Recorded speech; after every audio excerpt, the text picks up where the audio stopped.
We are recording. Okay. Can you guys see my screen? Yes. Yes, I can. Yes. Okay. Yay. Now, the big question is, what do you see on the screen? Does it have Tuesday, August 25th? That's what I see. Yes. Yep, exactly. So Zoom has been having a couple of issues here and there, and yesterday, I guess it finally blew up all over the internet that, you know, all these problems were happening, whatever. So it's like, okay, hopefully we cleared that. And good to go. All right. So, Reynold, thank you for sending that information to respond to Cherno's question. Did you guys get a chance to read? I got a chance to read through it. Yep. Yeah, any questions or any further thoughts on it?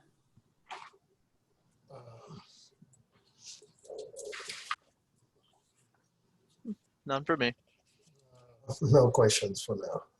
No, okay.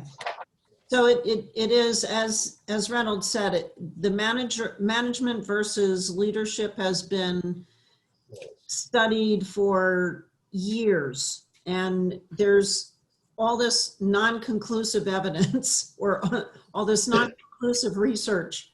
Right. And it's so interesting because you have all these people studying it, but yet the characteristics are, you know, still what they are. So I'm sure more information will come about from that as time goes on, but it's good to every once in a while just check in what you can on information just on the internet, you know, just that topic, management versus leadership. Yeah. To see what new information is available. Okay, how did you do with the on-the-job ethics test observations? Did you all get a chance to do the test? I did. Yes. And Okay. How many did? How many didn't? Left for no, right for right, yes. Yes. You know, no worries. Yeah. Okay. What did you find? How did anything surprise you about it, or were they difficult questions? Did it make you think a lot? I found they were easy to answer. Easy to answer, okay. Anything jump out at you? How do you think people you lead would answer the questions that were on there? Would they be along the same line? Hard to tell. Kyle? I don't lead anyone, so I don't know. Oh, there you go. It's just me. Please. Good. You're funny. Okay. Oh my God. All right. Let's see, who could you share it with? I'm sure there's someone you could share that test with, maybe a coworker, and just get some feedback. Yeah, there's a few I could share it with. Okay. Just, you know, so then you have some talking points with people too. Share common thought. Okay. Anybody else have any other of those of you who did the test? Were there any other observations you had? Anything you want to share? Going once, going twice?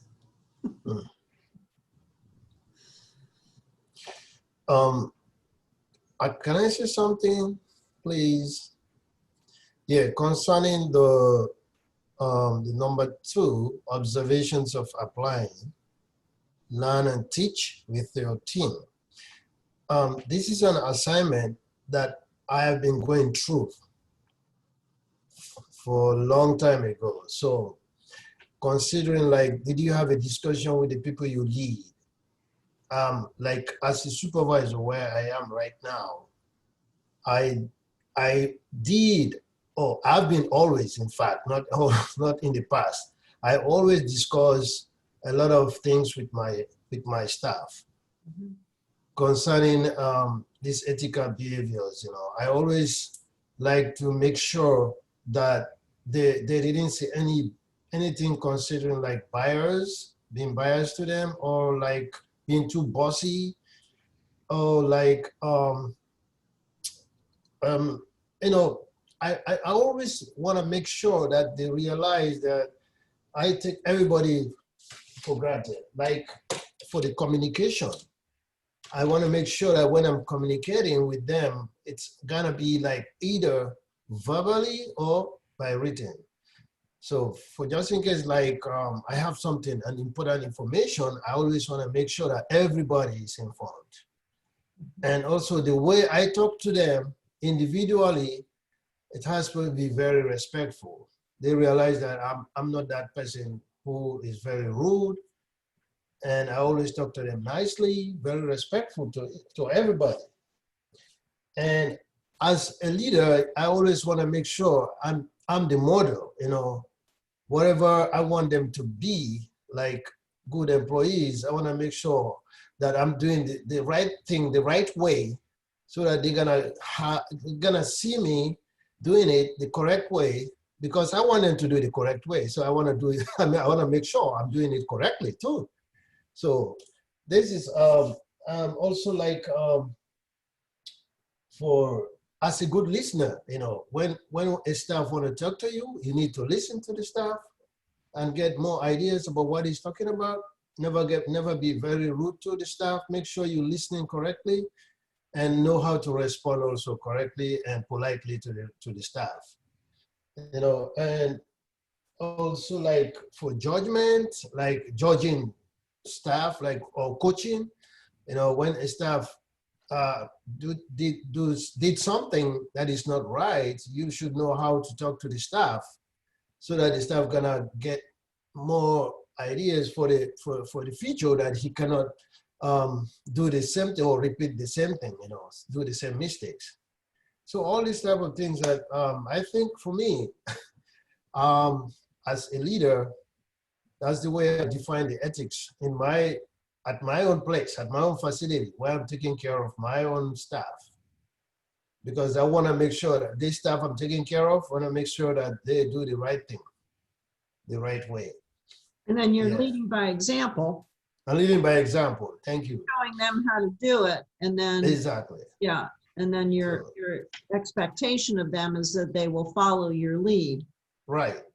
So when they say had they observed examples of good or bad ethical behavior, I'm not gonna talk on their behalf for the bad ethical behavior, but for the good one, I can say something on their behalf, because what someone will never say that I'm doing this thing, bad thing to them, whereas you wanted them to be good, you know. So it's up to them to say, oh, my supervisor is not doing this right.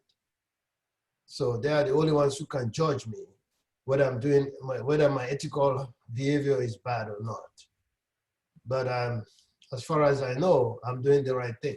So one thing you may want to consider, it just goes for everybody, Kyle, even though you aren't leading anybody at the moment, but as you look at that second bullet point, and you're thinking about yourself and your behaviors being ethical, it's okay to ask questions of your team, of the people you lead, to ask questions like,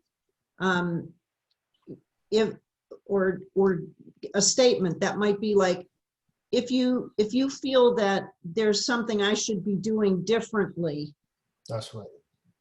would you be open to sharing that with me? And then give them the space to be able to do that. Yes. And I would hope that I'd give off the impression that I would be open to any kind of criticism. If I'm doing something wrong or I could do better, I would love to hear it. and That's how you grow.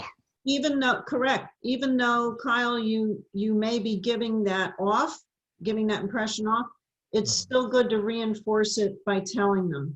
Yes. Because sometimes people may observe it, but because people come from different cultures, Culture, right. you may think something looks a certain way, but then in reality it might not be. So they might have this little bit of a fear to be able to come to you openly and say, hey, by the way, you know, can I talk with you about this? You know, I guess I should say in the past, I did technically lead people at my old job, yeah, and they did come to me with things like that. yeah, Because I did tell them on their first day, if anything were to happen or if I'm doing something, please let me know, yeah, and I'll do the same. yeah, yeah, that That line, way it's a good back and forth open communication. perfect, yeah. Cool, thank you.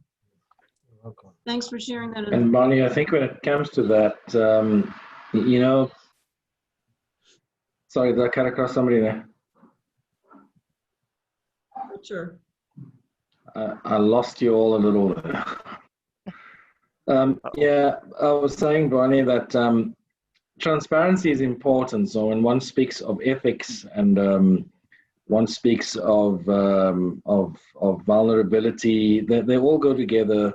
It goes together with trust. So trust is often built when one allows oneself to be vulnerable, and transparency and vulnerability go hand in hand. You can't really be fully transparent without making yourself a little vulnerable.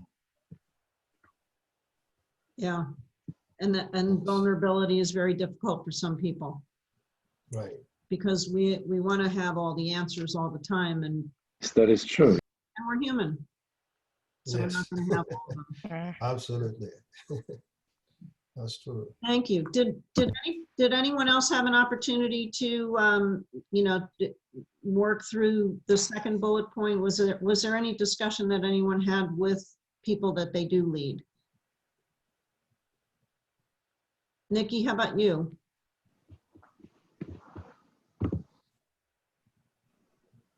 Okay, there we go. No, I mean, nothing has come up in terms of like ethics the last week, so I have not had any conversations.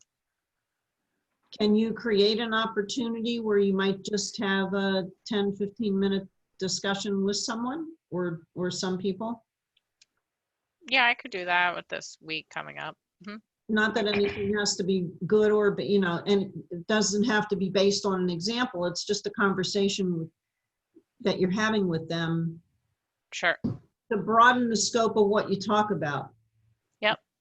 Broaden it, but really bring it back to center. Yeah. How about you, Melanie? Well, I recently had a incident with a supervisor that I'm the director of. She was bringing her religious beliefs into the workplace and trying to put them upon the staff that she supervised. So some of the staff had called me and said that they felt uncomfortable because she would put like little Post-its in the office pertaining to them in a religious way. So I had discussion with her about you can't bring religion into the workplace, just like I can't bring like my views about voting or anything into the workplace. And she kind of got offended. She didn't understand why, because she said she can't separate the two. That's how she lives her life. And I kind of explained to her, well, when you walk into the workplace, people there have different religions. Everybody has their own beliefs, so you can't put your beliefs upon other people. But she really struggled with it. So what was your approach with her? Like, was it, how did you start the conversation with her? Well, I told her that some of the staff were offended by the quotes that she had up, and I asked her if she would please remove them. And there have been times where, and if she needed to address stuff with staff, she would bring religion into it. So I told her, when you're addressing the staff, you have to stay on the task and you can't bring religion into it. Just address what needs to be addressed, and that is it. So. A workplace is a workplace. Yes, yes.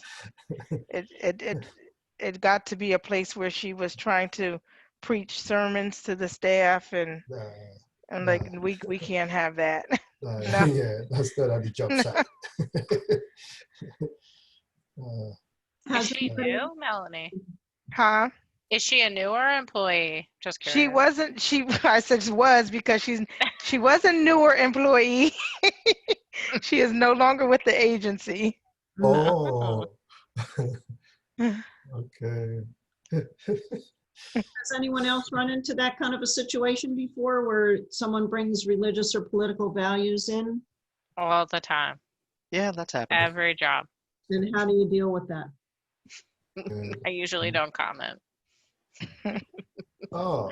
I never had to manage anybody who was doing that, but I've worked for several. Well, I actually worked for one company that was very, very, very like religious, and everything they did was based off of religion. It was obviously a smaller company because you really can't get away with that in corporate America.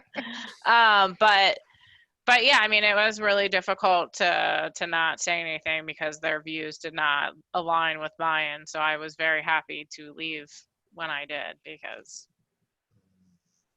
yeah, I agree. Like those things shouldn't be in a workplace because not everybody will always agree. But it's definitely hard sometimes to not say anything when you Yeah. disagree. Yes. But it's That's right. probably the best option because some Yes. people just don't listen regardless. No, regardless. But- No. It's a very difficult situation. It is something that's more prominent when we're dealing with stress or distress like we are now. Yeah.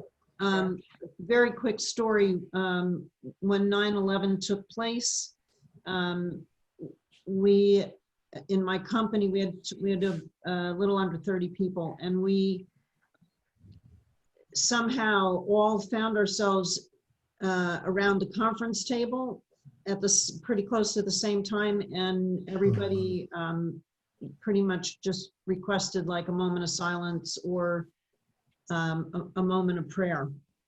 And everybody came from different backgrounds, but it was like everybody was brought together by that one concept. So it's very interesting sometimes how things like that come about. But if someone's on a platform to bring those values into an organization, it makes it really difficult. And the best way I've found to work through that is mostly ask questions.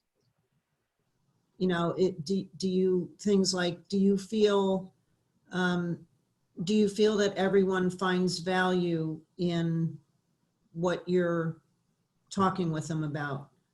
And if they, say yes or no, then you respond accordingly. But it's just trying to help them understand that people come from a different place. Everyone comes from a different culture, a different background. And it's okay to share your ideas, but it would be important for that person to ask, would you want me to share my concepts with you or the things that I'm thinking of with you? So it's a lot of asking questions and then respecting the person's answers.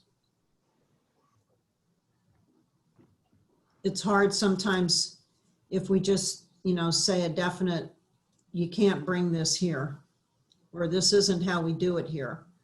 Yeah.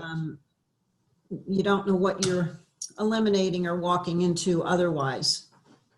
Okay. Yes. That's right. So between now and next week, those of you who haven't had a chance to do the second part of the first or the second part of the assignment, can you possibly make time to do that? Would that work? Yeah. Yep. Okay. Super duper. Well, let's get into fair process, which is kind of the next step. And Nikki, I did get your note about the topics that you'd be interested in, and I have incorporated those into where we're headed. Okay, great. Talk about that for a minute. And if anybody else wants to also send back topics from the list that you're interested in, I can weave that in too. One note on, ethics is a very big topic, very big topic. It's something we could spend 6 months on easily, or a year or a lifetime. I mean, it's a very big subject. Very, very broad. It does come through from culture, background, it is ethics. Someone's ethics are the foundational elements of who they are. But when you think about where it comes from, so character, where does character fall into all of that?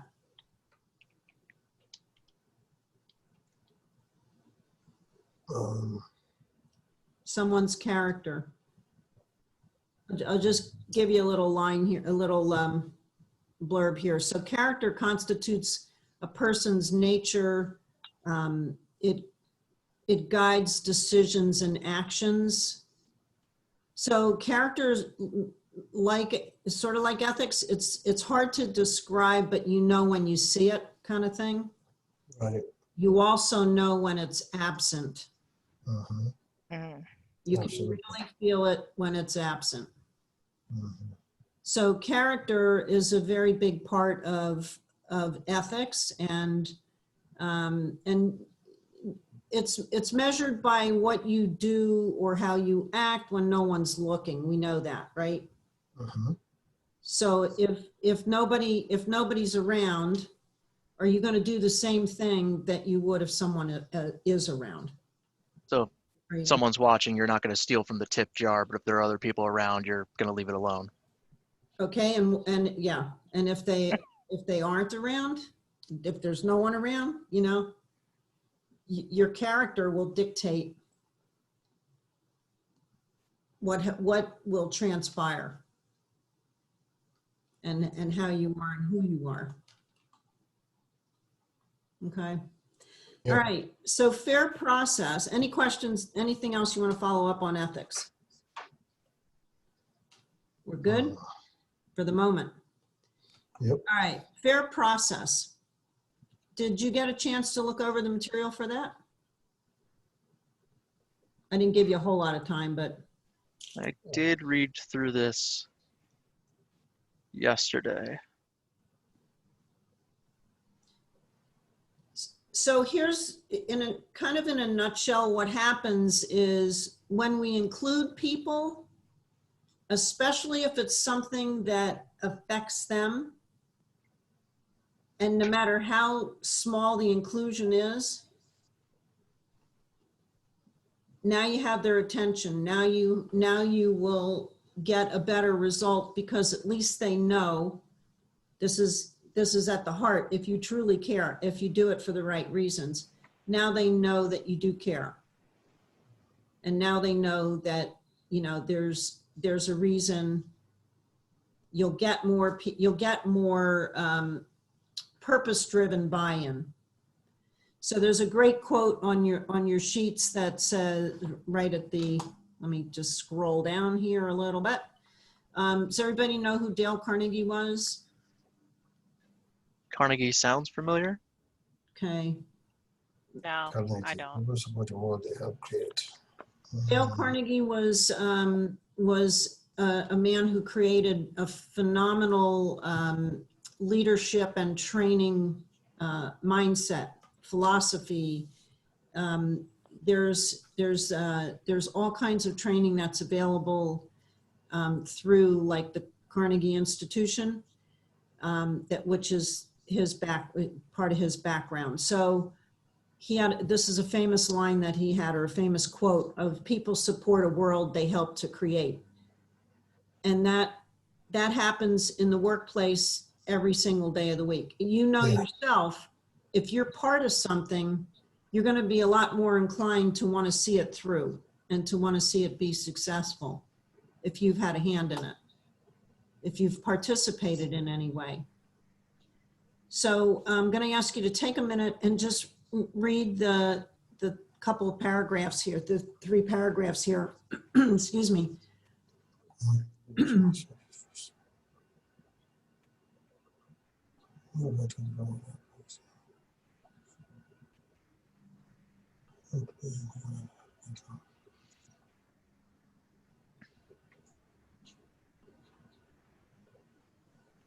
And when you're done, just put your hand up. Since I can't see your writing utensil, which is normally what I would say.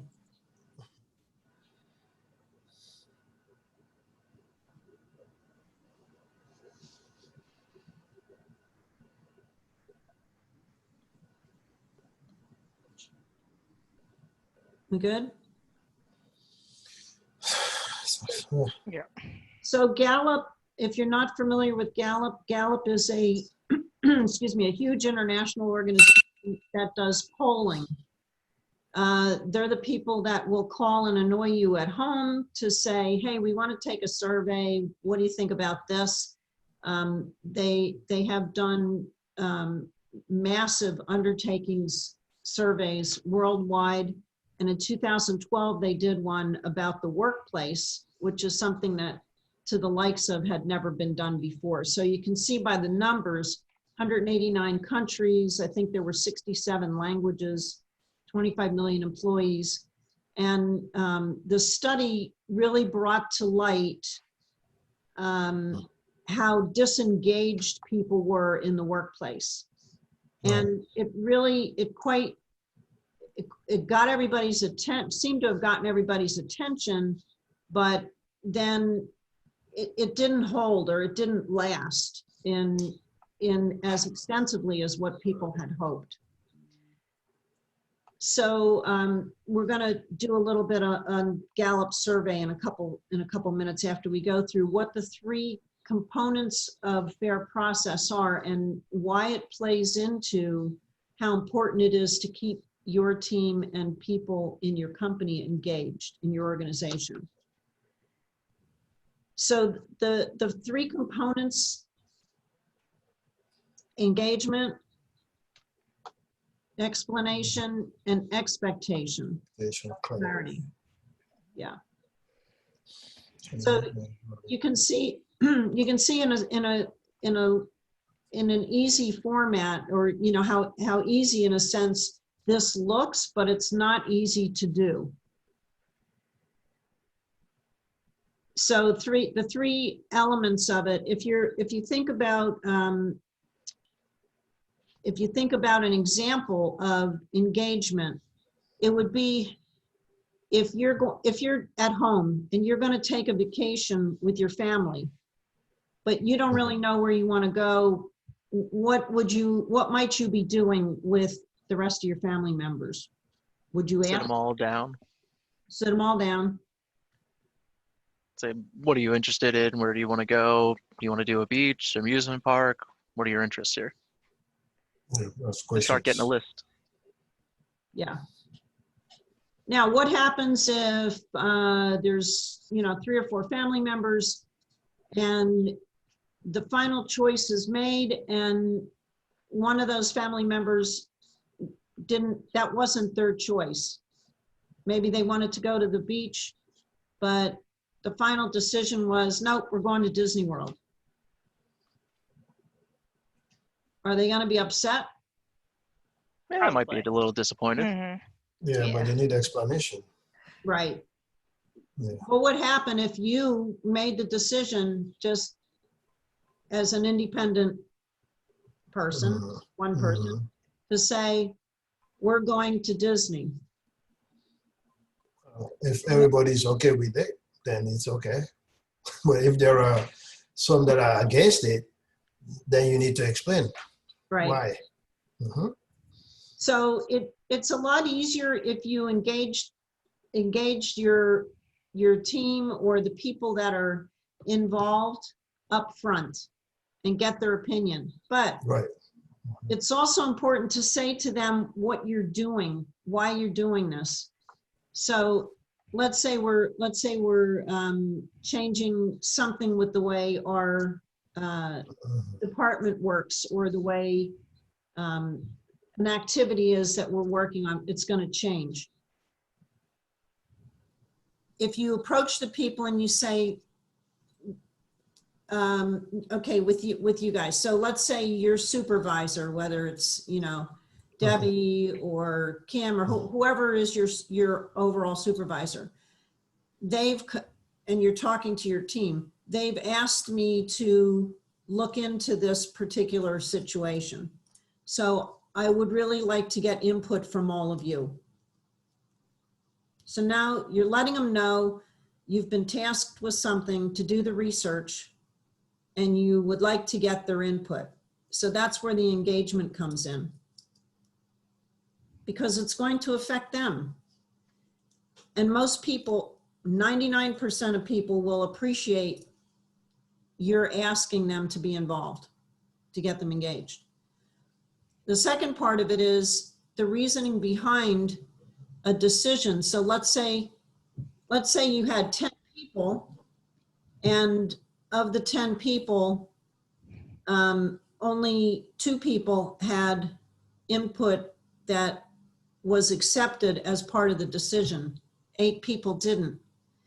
If you explain to them, you know, we had 10 people that gave input, but in reality, when we looked at the whole situation, here's the reason why we came up with what we did. Now they understand.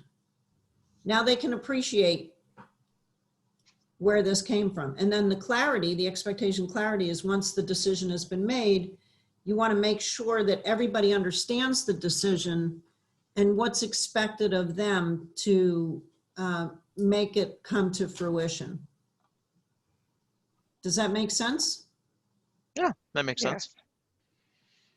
Can you think of a time, any specific examples when either you or someone you work with might have applied those one or all of the components of fair process?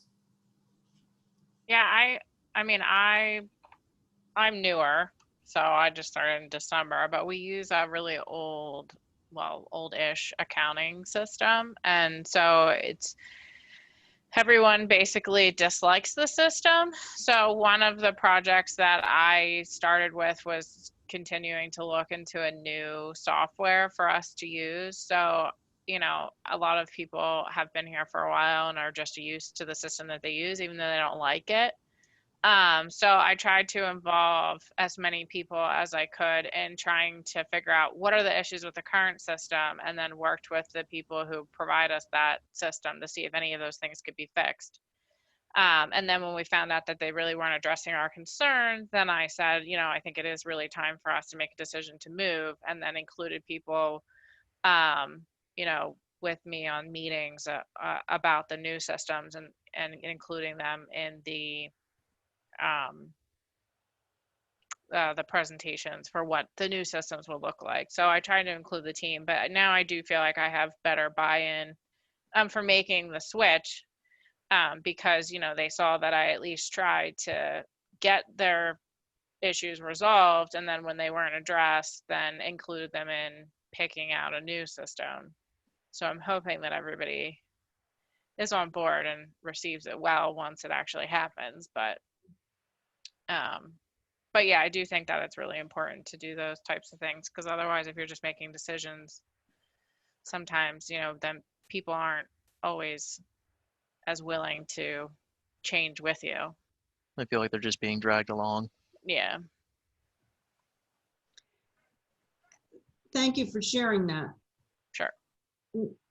Have any of you been on the receiving side of that?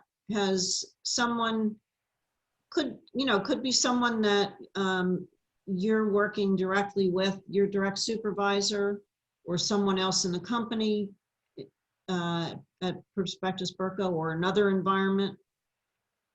Anybody that has brought you into a situation where they were trying to make decisions? Yeah, I've had that. We had looked at our budget and realized that we had some to spare, and we were looking at buying new equipment and what all equipment we could possibly get that would improve things in the office. So I got tasked with just, look around, see what all we have, what are our options, what all they do, what purpose they fit, and what roles they could seem to fill. We didn't end up getting any of them, but that was fine with it. I got involved, I got the work, and we had decided that it just wasn't there. The need wasn't there for any of these things.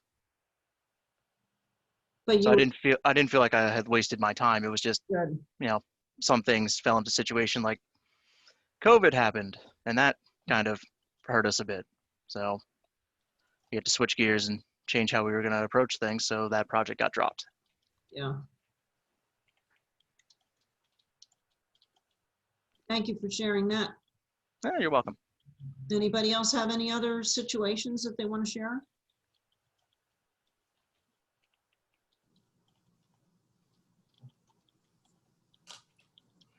Can you picture how it feels to be part of that fair process one way or the other, either on the receiving end or the giving end of it? I mean, it's nice. You actually feel like you have an impact on what goes on around you.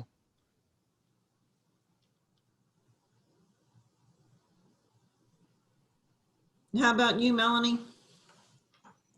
Um, well, there's a, with the whole COVID going on, the agency came up with a COVID team. So we were not involved in the process of the COVID team, but we were asked to implement the tool that was put into place. So once that tool was put into place, we had to explain to other staff why this is being done, because staff were questioning, well, why do we have to do this? Why do we? So then we had to explain to them, well, this is why it's being done. Mm-hmm. Yeah. Thank I you. had like this similar issue too, like with everything that's going on and all the changes that we get, like in our meetings, and our job is to forward to our staffs. So it's like a lot of people get upset, and I'm just giving them their information. I'm doing my part of the job, Don't giving shoot the them. messenger. Yes, Yeah. I'm giving them, what we're supposed to be telling them. And it's like, sometimes it does get a little overwhelming, because then you get like Melanie said, oh, why we got to do this? And why did they keep changing this? And why now they're going to put this in place? I'm like, well, I'm doing my job and I'm sharing the information with you guys. Now, if you feel like you need a better explanation, then maybe you can go talk to someone else in the office.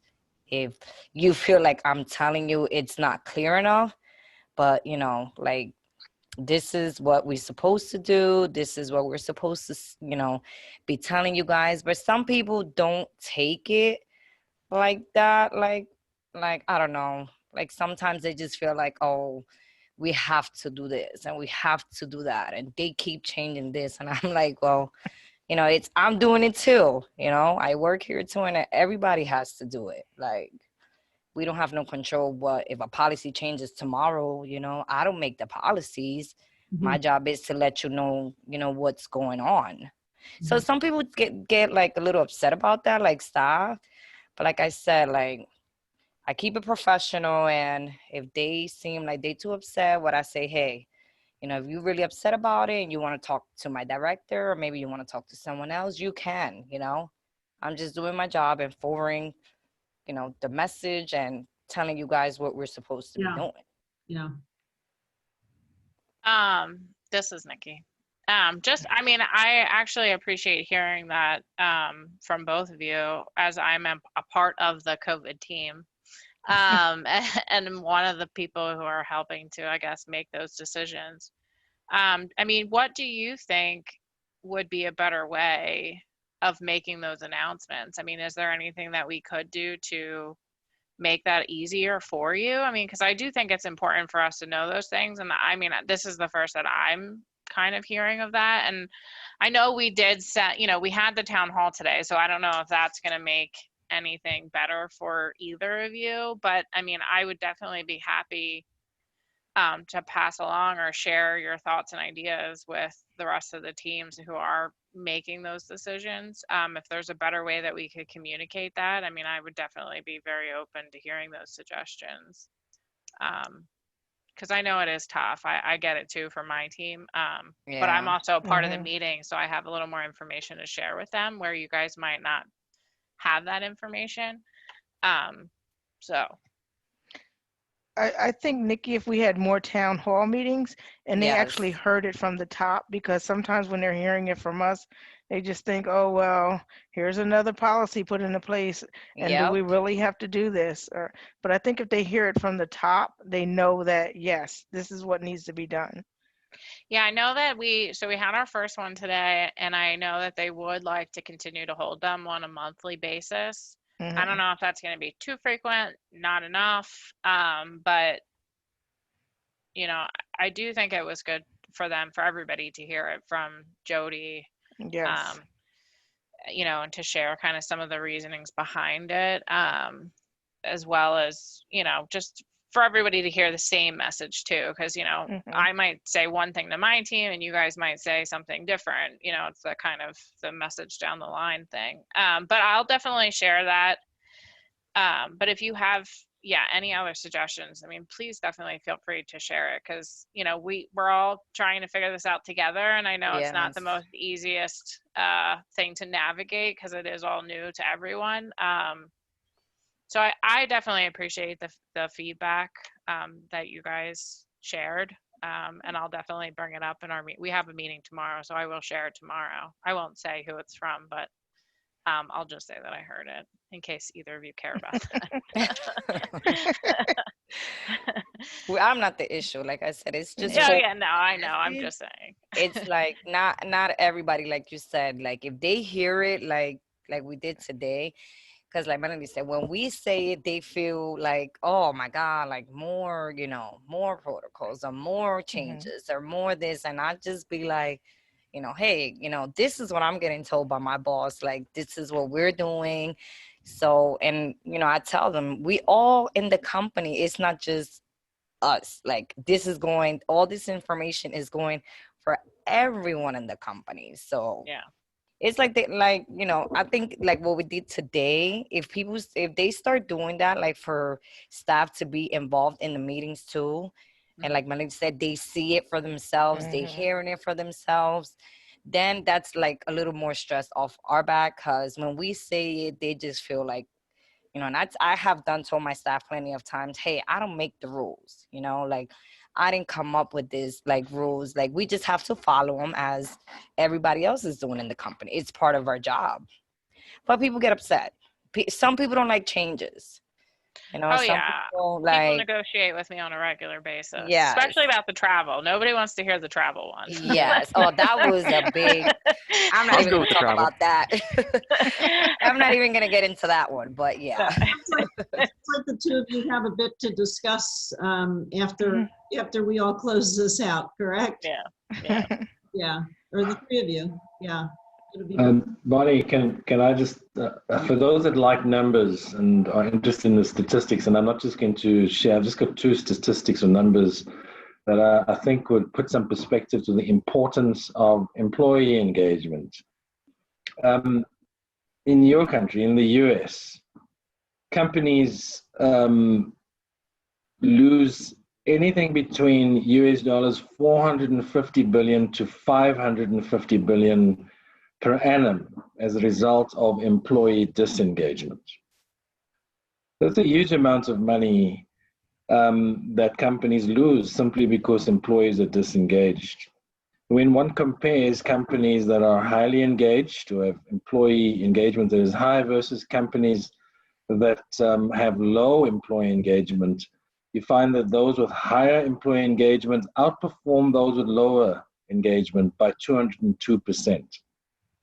So, one could never underestimate the importance of employee engagement. The whole discussion or conversation around fair process leads to another thing, and that is that it has to become part of the culture of the company. I heard somebody say that culture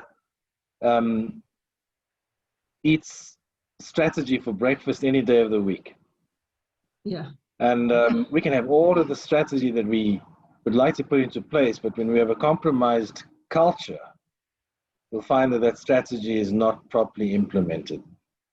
So I guess the two questions that one could ask, the one is, if I do not involve my employees, if employee engagement is low, fair process is not part of what it is that we do, in what way does that compromise culture? And in what way does it compromise the bottom line? And as an organization, as a business, both of those two things are very, very, very, very important. The articulation of vision and strategy is essential when it comes to employee engagement and when it comes to employee value proposition. So these are things that, you know, I enjoyed the discussion just now.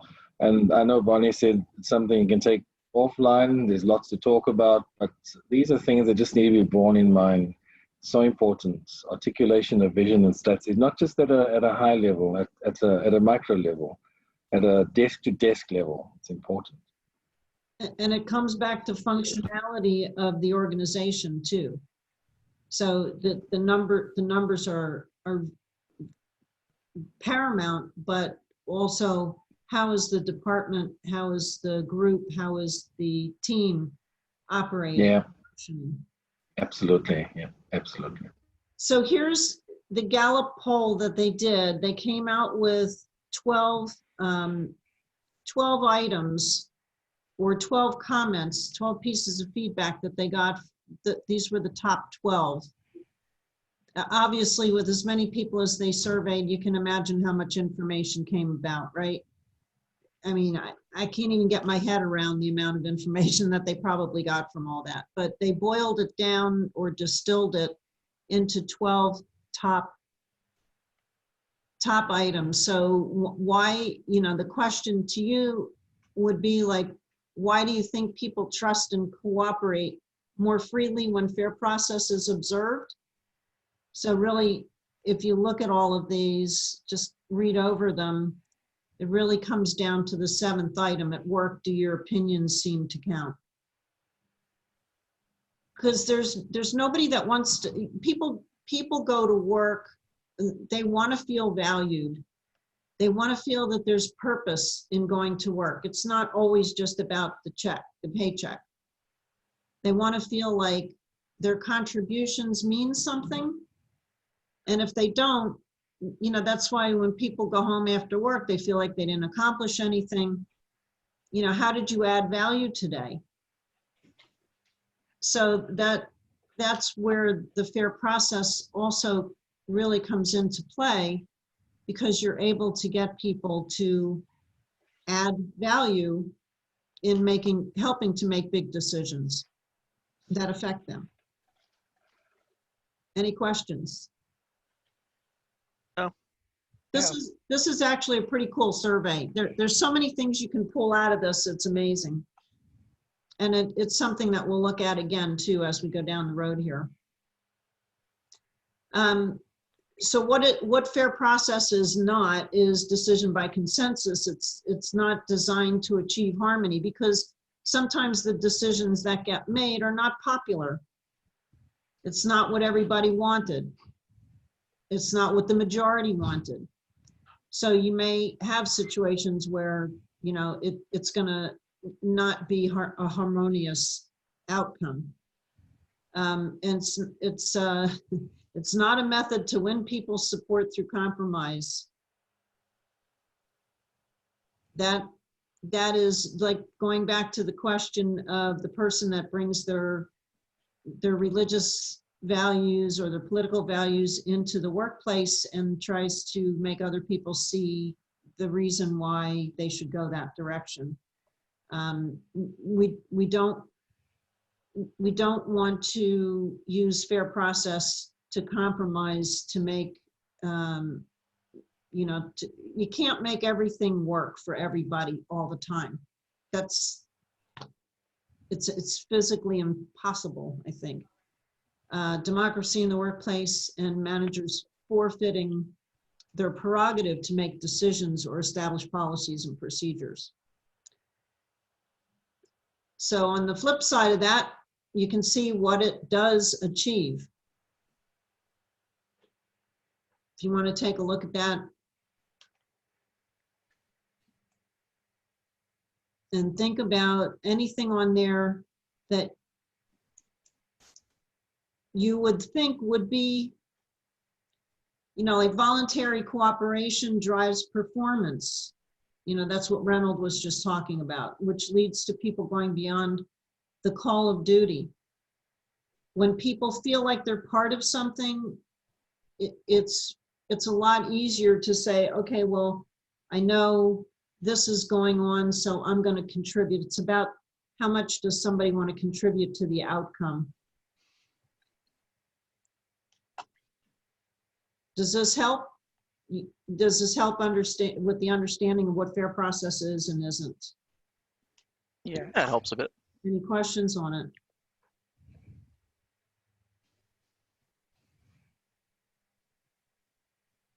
Okay. Getting input from people directly in the work is always the best approach. But then, with each situation, you have to be clear up front what the process will look like. So when you're talking to the team or to people that are involved in it, are we simply looking for feedback? Will you be making the final decision? It's important to let people know how the decisions are being made and how their input will impact the decision. So these again are 3 questions that you want to keep in mind. You want to transfer this information because these are questions that the people you're going to be involving, if they're thinking it in the back of their head and they're not asking you, it'll come out at some point. So what can happen? What do you think could happen if you're not using fair process? What might be some things? I think we already somewhat touched on it. You get unmotivated or disgruntled employees. Yeah, thank you.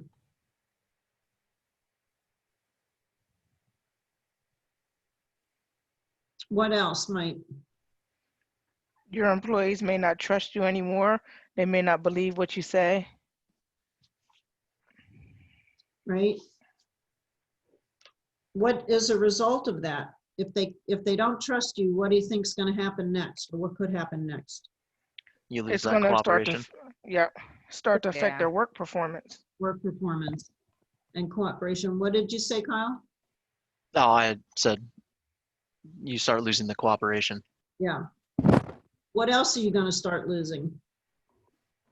Employees. Yeah. Yeah. Employees, no.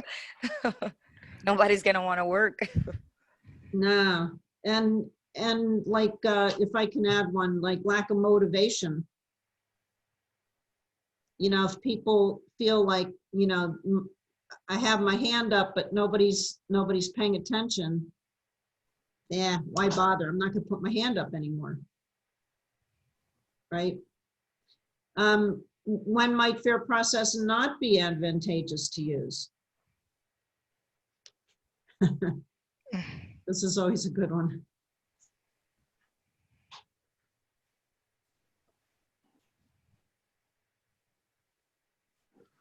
When it comes to maybe health and safety.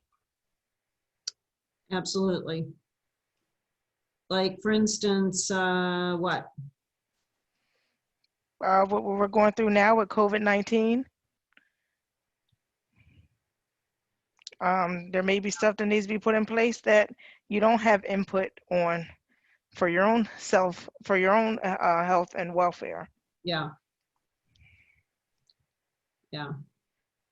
And those are things that you can't, or like if there's a compromise in the building for some reason, I've been at your main location when the fire alarm went off. It's kind of a scary thing, right? Yes. You all have to head to which door, don't have time to really do fair process at that moment. Just get out of the building, think about how we've been trained on it. Let's go. Mm-hmm. Yeah. So we're going to take the application side of this and we're going to use that for next week for the assignment. Think about what situations you might currently have where you can apply fair process, and what would be the steps that you could use to do that. So I'm going to ask you to, each of you, to describe a situation. And again, if it's in the workplace, that's great. If it's in your personal life, that's fine too. And then what the steps would be that you are going to apply. How are you going to work through it? And then we'll talk about that when we get together again next week. And we can just go around the room, go around the Zoom, I should say, real quick. And what might be one thing that spoke to you today? Anything that resonated? Something you learned? Something you want to try?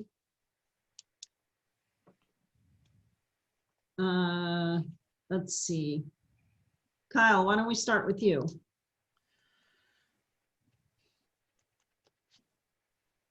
Well, I definitely was also, just like Nikki, unaware of how our passing down of policies and procedures was affecting the residential facilities. I can see why it would affect them that way, but I just wasn't aware of it, and it's good that that's brought up. Mm-hmm. Thank you. Nisha? Anything that spoke to you?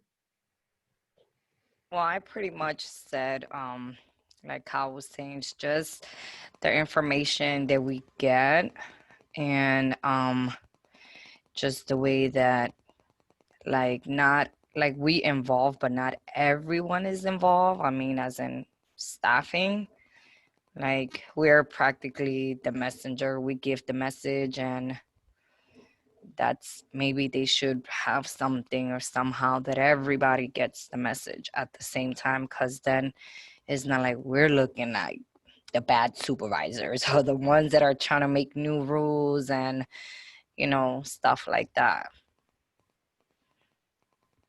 Because we're the ones that got to deal with the faces and the attitude and people not taking the changes, that we're throwing at them, right? And I just think that they should find a way of just having everybody somehow, some way, just everybody getting the same information at the same time. Because I could probably be taking notes and telling them one thing, and I might say it a way that they don't understand it, right? I don't know if that makes sense. Or like, I might bring it to them and they don't quite understand what I'm saying.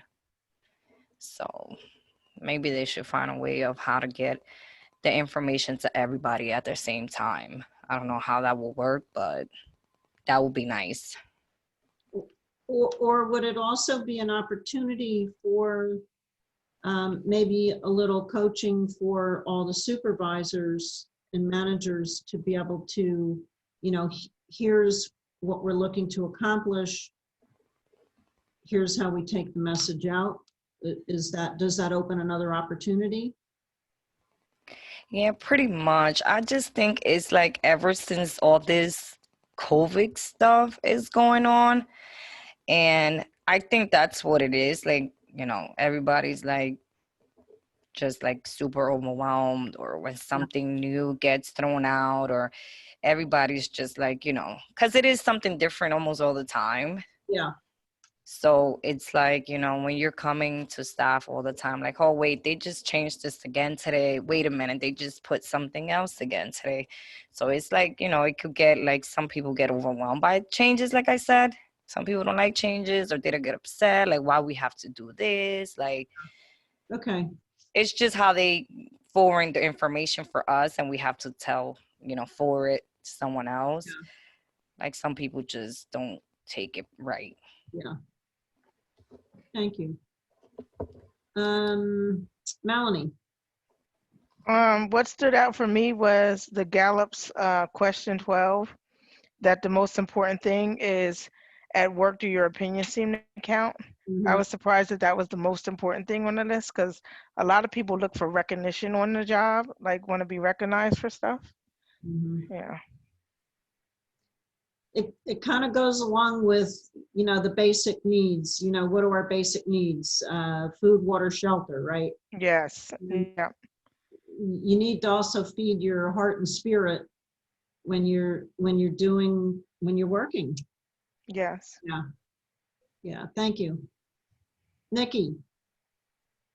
Yeah, I mean, I guess yeah, kind of everything we already talked about, just hearing, you know, other people's perspectives, which I think is what I said last time. But I think it's interesting to hear how, you know, again, it's just, you know, I'm part of a lot of the decisions that are being made. So hearing how people are receiving them, you know, you don't always get that feedback. So just, you know, hearing other people's perspectives, I think it's really important. And I think it's how change happens. And Mhm. it's the only way things can be better is if, you know, you can hear what needs to change. Yeah. So, Yeah. Good. All right. Well, we will see you next week at 1 o'clock. No, sorry, 10. No. I messed that up. I think it's 1 o'clock again. I'll send you the invitation within the next day with the video also. Next time we're together, we're going to be talking about setting examples of accountability. So that'll be our topic for next chat.